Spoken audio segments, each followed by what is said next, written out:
በሆነ ወቅት አስማታዊ ሰዎች ወደ ምድር አንዲት አስማተኛ ማሰሮ ይዘው ይመጣሉ። ታዲያ እነዚህ ሁለት አስማተኞች ከአለቃቸው ይህን አስማታዊ ማሰሮ ለሚገባው ሰው መስጠት እንዳለባቸው ተነግሯቸዋል።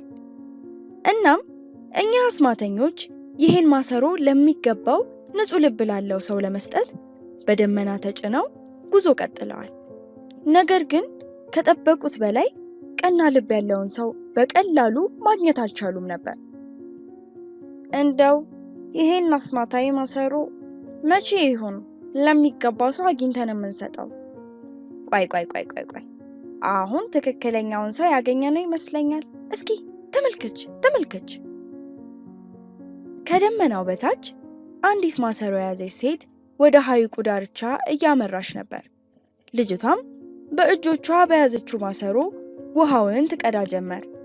ታዲያ እኚህ ሁለት አስማተኞች ፒክሲን ደመና ላይ ተቀምጠው ባለመልካም ልብ መሆኗን ያስተዋሉት ዘወር ብሎ የሚያያቸው ያጡትን አበቦች እንደ ራሱ አበባ ስታጠጣ ሲያዩ ነው።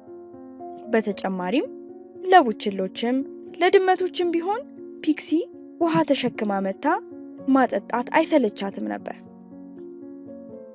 ፒክሲ ሁሉም ሕይወት ያለው ነገር እንክብካቤን ይሻል ብላ ታምናለች።